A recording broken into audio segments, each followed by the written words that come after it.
Magluluto ako ngayon ng isda na may gulay, kalabasa, okra. Prito ko muna yung isda para hindi siya madurog. Lagyan ko kalabasa para sa apo ko, para may kakainin siya. And guys, lagyan natin ng alugbati. Ang mahal ng gulay dito sa Maynila. Tingnan nyo, ang pangit ng mga dahon.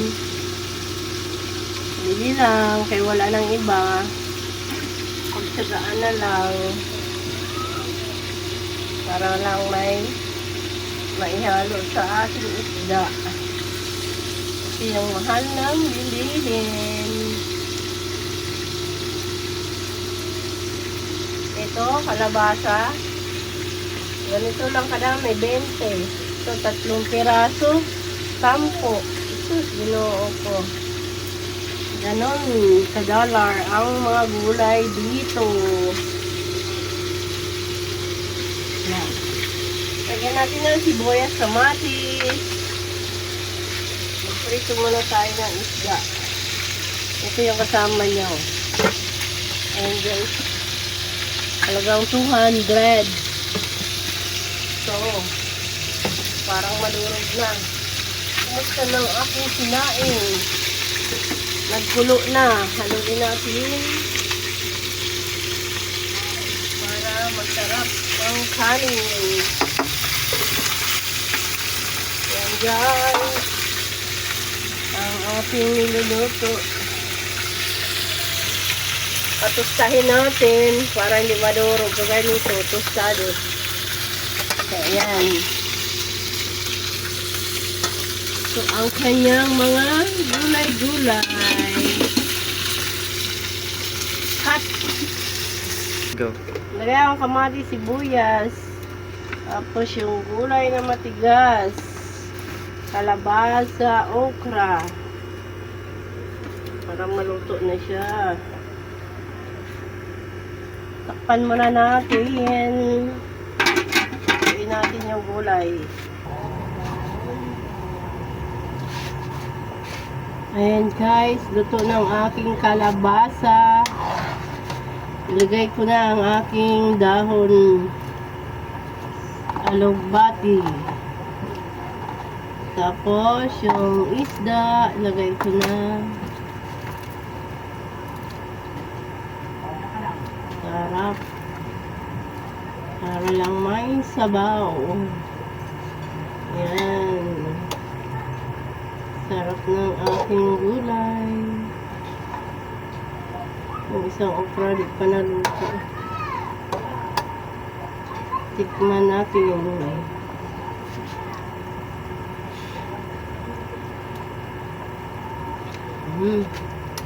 Sarap na. Mahal ang isda dito. 350 ang kilo nitong isda na to. Binili ko halagang 200 lang. Papasyahin yung budget. Mahal ng mga bilihin. Pakuluin ko muna hanggang sa maluto na yung dahon alugbati. Ayan. Itong kalabasa para sa apo ko. Ayan, malambot na din.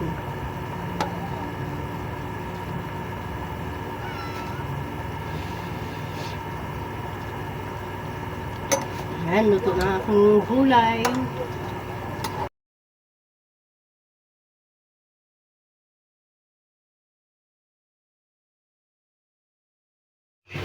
Ayan guys, kainan na kami. Luto na ang aming gulay.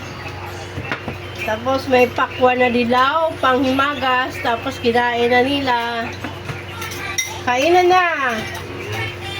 Sana ang plato. Hindi na daw kainan. Baliktad kami. Inuna yung panghimagas. Pakwan na dilaw. Hey guys. Kain na kayo pa. Kain na. Hindi ko yan. Uy, kain na na. Ha? Kain na na, kain na na. Ayo? Wow.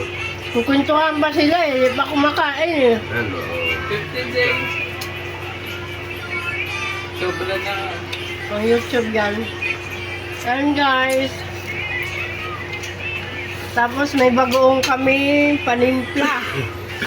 Masarap. Ayan na guys. Bye-bye. Thank you for watching.